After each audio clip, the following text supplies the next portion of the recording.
ஏங்க, என்னது இது? என்ன ஹாப்பி பர்த்டே விஷ் பண்ணியிருக்கேன். அது தெரியுது. யாருக்கு விஷ் பண்ணியிருக்கீங்க? என்ன உமா, என்னையவே சந்தேகப்படுறியா? அது ஜஸ்ட் என் கூட வேலை பார்க்குற பொண்ணு. அதில் என்ன எழுதியிருக்கேன்? வெறும் ஹாப்பி பர்த்டேன்னு தானே போட்டிருக்கேன். வேற என்னமாச்சும் போட்டிருக்கேன்னா அப்புறம் என்னத்துக்கு தேவையில்லாமல் இப்படியெல்லாம் நோண்டி நோண்டி கேள்வி கேட்குற? மொதல் உனக்கு என் ஃபோனை கொடுத்ததே தப்பு. ஃபேஸ்புக் பார்க்குறேன்ட்டு ஃபோனை வாங்கிக்கிட்டு இதையெல்லாம் உட்காந்து நோண்டிக்கிட்டு இருக்கிற. என்ன ஒரு படியா எகிரிட்டு வரீங்க?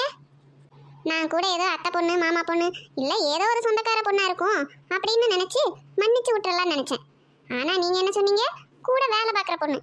அதுக்கு கரெக்டாக 12 மணிக்கு வாழ்த்து சொல்லியிருக்கீங்க, அப்படித்தானே? இதையெல்லாம் சும்மா விட்டா அப்புறம் பொண்டாட்டின்னு நான் எதுக்கு ஒருத்திங்க இருக்கேன்?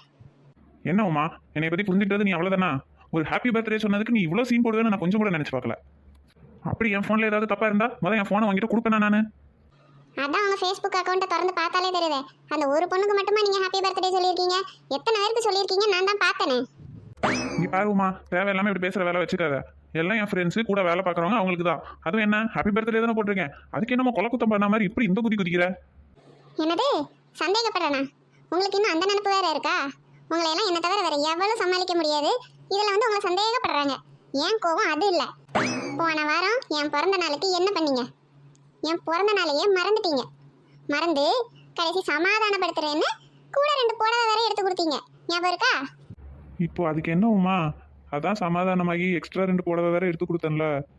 எப்படி கூட வேலை பார்க்குற பொண்ணு பர்த்டே தெரியுது, கூடவே ஊர் சுற்றுற ஃப்ரெண்ட்ஸுக்கு பர்த்டேவும் தெரியுது, மூஞ்சே பார்க்காம சுற்றுற மூஞ்சி புக்கு ஃப்ரெண்ட்ஸ் பர்த்டேவும் தெரியுது.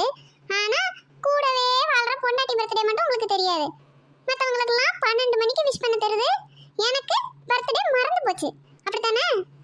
அம்மா, இதுக்கா இந்த குதி குதிக்கிற? அதுக்கு நீ தான் காரணம். என்னது நான் காரணமா?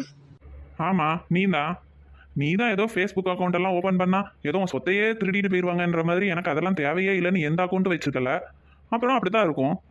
யோ, இதெல்லாம் ஒரு காரணமாயா? என்னது யோவா? இதெல்லாம் என் நேரம்.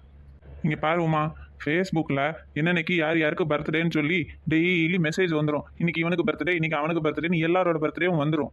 ஆனால் நீ ஃபேஸ்புக்கில் இல்லை, எல்லாம் என் ஃபோன்லேயே பார்த்துக்கிறேன்ட்டு அதுலேயே உட்காந்து பார்த்துக்கிற. அப்புறம் எப்படி உன் பர்த்டே என்னைக்குன்னு எனக்கு எப்படி தெரியும்? இதை கூட புரிஞ்சுக்காம ஒரு மனுஷனை நிம்மதியாக இருக்க விடாளா? அந்த ஆட்டம் ஆடிக்கிட்டு இருக்கா, தூங்க கூட விடாம.